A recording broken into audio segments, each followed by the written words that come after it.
The only people that I'll be able to play is like friends or mostly my dad. So that was the only people I could actually play the game with. But then eventually went from like, just casually playing to now I gotta learn combos. These characters are so cool. I want to learn how the stances work and everything. And it's like now I'm breaking down the game. Then I was like, no, I can't lose. If I lose, I suck. And I'm gonna think about the loss all day. Right. You get the hunger. Yeah, and then transition to like other like FPS games and stuff like that, and it's like, oh, that's fine. And then what was it? I want to say, funny enough, 2008 that I got of course, Street Fighter 4. My dad got the Street Fighter 4 randomly. I thought it was a stuff because I could beat Seth arcade mode. Okay. And I was like, oh, this must be the hardest thing to do in fighting games. And then I got so humbled. And then what was it? Hang on. Like first start? Yeah. Let me get to that question. I'm definitely sure, like your first tournament. Yeah. So I thought it was a hot stuff. Trying to be Seth arcade mode. Couldn't do it, so I thought he was cheating. Then I looked up videos of how Street Fighter 4 worked, and I was like, yo, these people are actually cheating. What is this cancel FADC mumbo jumbo one frame thingamajig links and everything? And what was it? After that I was like, okay, maybe they're good. So I played online and then went to my first tournament in Chicago to like a random Pokemon spot, and it was like, oh, typical tournament, you play whatever, but there was only one guy there. And he's I don't know, that was a beating. And once he beat me, he was like, hey, I know you're young, you want to get into the fighting games, like FGC. I was like, what's the FGC? Then I funny enough had Facebook at the time. So he was like, join this group on Facebook. I was like, all right, cool. And I joined it, and a bunch of people were looking at games and everything, and people talking about events and everything. Like, oh my god, this looks so godlike. And then I kept going to more and more events. Got my ass handed to me, especially in 4. And then what was it?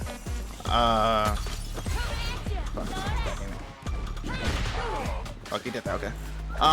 But yeah, I got my ass handed to me. I was like, sure, whatever. Then what was it? 5 came around. I was like, all right, cool. I live in Wisconsin. Not crazy amount of people here. It's about to be a breeze. It's about to be the best. Not exactly.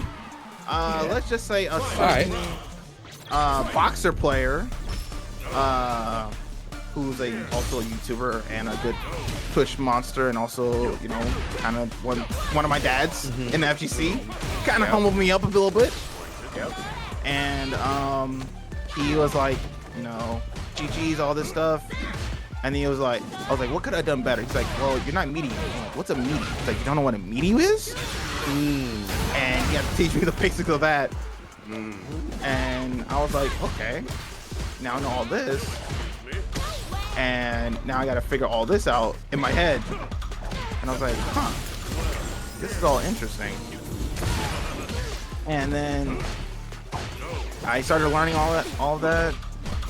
And then I was like, okay. Oh, shit. Then I was like, huh. This is actually kind of interesting the way all this works. So I kept doing it. I was kind of aspiring to be more so like, what is it? Get the points up. I was so much on the rank grind, bro. You don't even understand. Oh, okay. Yeah. Okay. I was the peak. I was that guy who was on at 1 a.m. Yeah. And I was like, why am I on at 1 a.m.? Keep in mind, this is high school me. You ain't got nothing better to do in high school than play video games or probably go outside. Yeah. So I mean, one or the other. Yeah, it was always one or the other. So I was the guy who just played video games so much, and lo and behold, that kind of turned it into this. And I got, what was it, Grandmaster, Ultimate Grandmaster. Then it was, of course, the grindiest thing ever, Warlord. And people were like, oh my god, he's so cool. And then I eventually got better by attending more like tournaments. And it was like, so this was like to actually be better and understand how to play and everything. Yeah, if I could, what do you think the big difference is between like playing for ranked and playing in tournaments? Because we all know there's a divide there. There's something so different, but it's hard to articulate, right? What do you think? I think it comes from incentivization, because with tournaments, 9 times out of 10, you can just incentivize someone and be like, yo, if you win, you'll get $50. And then someone to $50, someone's like, oh my god, I can actually like do this and that, right? Versus, you know, imaginary points where like people are gonna be like, nice, and then move forward with going on and stuff. But like, if I tell you, yo, this online tournament is for 10K, you are sweating so hard, and you are doing so many optimal combos in rank. It's like, bro, I can just mess around and do a combo here and there and enjoy myself and whatnot, not take it too seriously. Like, that's what I did today. I didn't take it really seriously. But I think that's what divides people like a little bit. Incentivization. It's kind of like, what am I getting from this sometimes? You know, it's not everyone, not the same, you know? Yeah. No, I get that. So what do you think is the place for ranked then? Like for you, is it just how you enjoy playing the game casually, or like what do you look for to get out of it? Get out like more like understanding play styles and stuff like that. I think is good to learn how to approach a quick first or two play style, because I think that is especially important because it also trains you for tournaments as well. Yep. Like if you play someone like a Marissa player in a first or two versus a first or five, they're gonna play probably a bit more passive in the first or two than five. Or sorry, flip. In a first or five than first or two. So that means you gotta adapt and change how you play in a short set versus in a long set. Because in a long set you can stall it out way more, I think. So that's I think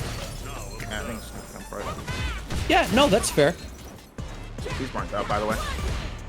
Oh, okay. Yeah. So again, you're like a couple of seconds ahead of us, but sitting up, about to be at or at set point right now against Juri here in our second game.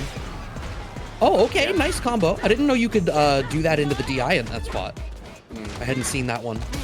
Yeah, JAK has actually told me a couple of these things. Like, it's really cool, like, talk to like certain players and especially the specialists when it comes to characters, get their understanding. How does this move?